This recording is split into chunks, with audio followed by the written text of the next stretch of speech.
Another matter of grave concern is a campaign of misinformation and misrepresentation being actively conducted by certain political leaders, most notably the leader of the United Workers' Party, Dr. Thompson Fontaine. In an apparent attempt to confuse voters and discourage participation in the confirmation process, Dr. Fontaine has made a series of false and misleading statements, including claiming that an 80-year-old Dominican by birth, residing in Antigua and Barbuda for decades without a valid passport, driver's license, or social security card, can have his registration confirmed in 10 minutes.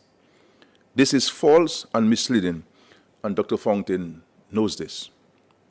Asserting that the birth certificate has been removed as a preferred means of confirmation, this too is false, and he knows it.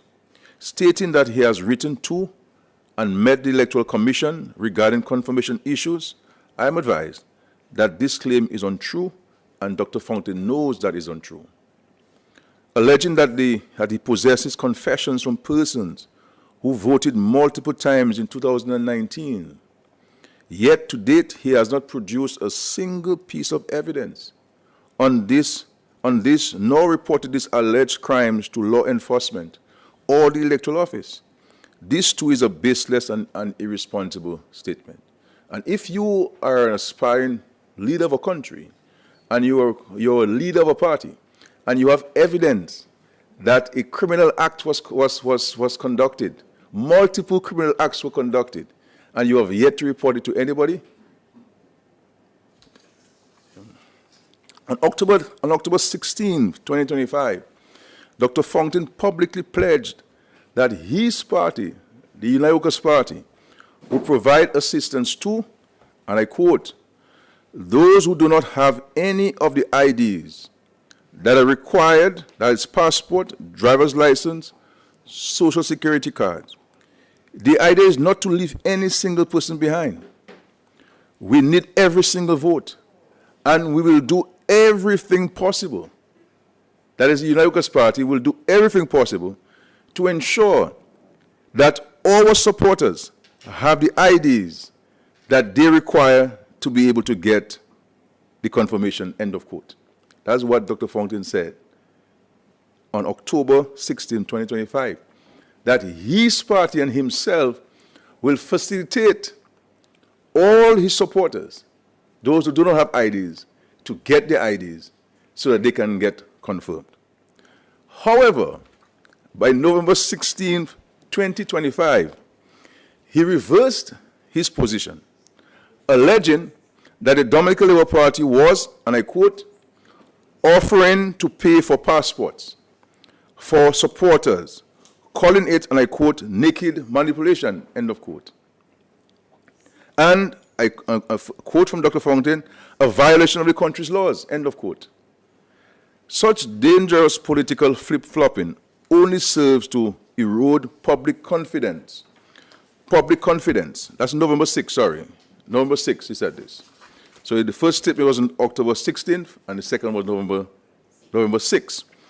And so such dangerous political flip-flopping only serves to erode public confidence in our democratic institutions. So on one time, he's saying in the Calago territory and other places that he will facilitate all his supporters.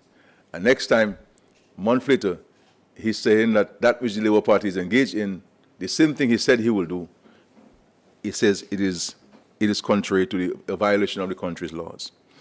And so, ladies and gentlemen, these dishonest and willfully deceptive statements by opposition leaders are designed to undermine the credibility of our electoral process and discourage citizens from confirming their registration. I therefore call on all political leaders to reject this campaign of disenfranchisement by misinformation. As a matter of fact, I call on all organizations to condemn this practice. Let us all instead work together to uphold the fairness, the transparency, and the integrity of our elections in the Commonwealth of Dominica. Our democracy depends on it, because in Dominica, every voice counts and every vote matters. and the law allows for everyone's voice to be counted. It is left to us as leaders to be responsible, to be honest, and to encourage everyone to exercise his franchise and his democratic and constitutional right to get either registered or confirmed to vote in Dominica's elections. But this campaign by Dr. Fountain, I think, Dr. Fountain and the Truth of strong enemies, if you do ask me. I think they are at serious odds with each other. The guy doesn't know truth. And it's unfortunate that this is who is parading to be the leader of the country. Similar to what happened in South Sudan, I guess it's trying to happen in Dominica. I will end here and to allow questions from the media. Thank you so much.